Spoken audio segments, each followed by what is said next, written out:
Delhi BJP के अध्यक्ष आदेश गुप्ता मौके पर पहुंचे हैं। मुंडका में उन परिजनों से भी मुलाकात की है। ऐसे में अब क्या मांग कर रहे हैं आप?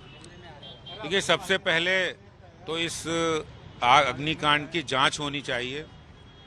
आखिर लगातार इस तरह की आग की घटनाएं होती हैं और फायर डिपार्टमेंट किस तरह एनओसी देता है या नहीं देता है, या फिर उस पर कोई कार्रवाई नहीं होती है, और जो एनओसी दी जाती है वो कितनी सही है कितनी गलत है।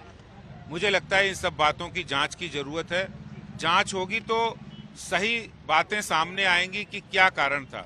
लेकिन अगर हम प्रथम दृष्टि में देखें तो 4:40 पर कल आग लगती है और फायर टेंडर की गाड़ियां काफी देर से पहुंचती हैं, वो भी अपर्याप्त इंतजामों के साथ पहुंचती हैं। ना उनके पास लिफ्ट होती है, ना सीढ़ियां होती हैं। अगर शायद ये सब संसाधन होते तो बहुत से लोगों की जानों को बचाया जा सकता था। आदेश जी, मुझे लगता है कि मेरे इस सवाल को आपसे ज्यादा कोई बेहतर समझ ही नहीं सकता, क्योंकि आप खुद पार्षद हैं और दिल्ली बीजेपी के चीफ हैं।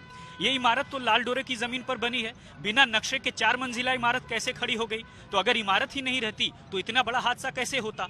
तो प्रथम दृष्टया तो एमसीडी जिम्मेदार लगती है।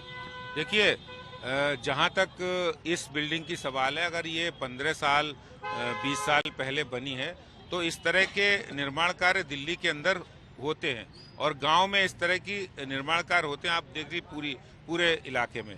मैं ये मानता हूं कि सारी जितनी कोई भी एजेंसी है, अगर आग लगती है तो सबसे पहला काम है उस आग को बुझाना और लोगों की जानों को बचाना। मान लिया एमसीडी की लापरवाही कितनी है, इसका जवाब अभी। एमसीडी कितनी लापरवाह, कितनी जिम्मेदार? अब कहा है उन्होंने कि 48 घंटे के अंदर सर्वे करेंगे उन इमारतों की जो इस तरह से बनी हुई लाल डोरे की जमीन पर। देखिए, एमसीडी जब काम करती है तो यही दिल्ली के उप मुख्यमंत्री और मुख्यमंत्री ये कहते हैं कि वो तो 64 लाख घरों को उजाड़ रहे हैं। मैं उनसे पूछना चाहता हूँ, शायद उनकी आधी अधूरी जानकारी, दिल्ली में इतने घर नहीं है, लेकिन फिर भी निगम जिस तरह से लोगों के लिए काम करता है, लोगों के साथ मिलकर काम करता है, शायद ही कोई संस्था करती हो। और दिल्ली सरकार अगर फायर डिपार्टमेंट सक्रिय होता, मैं ये नहीं कहता हूं कि पूरी तरह से फायर डिपार्टमेंट दोषी है, लेकिन अगर पहले जो आग लग चुकी हैं उन आगों की जो जांच समिति थी उसकी रिपोर्ट की फाइंडिंग कहाँ है? ठीक है, आखिरी सवाल, एमसीडी जिम्मेदार है या नहीं है? हाँ या ना में जवाब दी।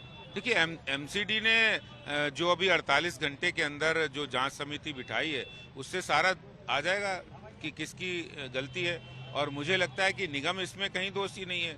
निगम अगर दोषी होता तो बातें सामने आती। अगर फायर सर्विस का सही से एनओसी नहीं देना या समय पर नहीं पहुंचना, ये अपने आप में दिखाता है कौन दोषी है। लेकिन 4 मंजिला इमारत बिना किसी नक्शे के भी यहाँ पर बनी हुई है, ये बड़ा सवाल है और बहुत बड़े संगीन इल्जाम लगाता है दिल्ली नगर निगम।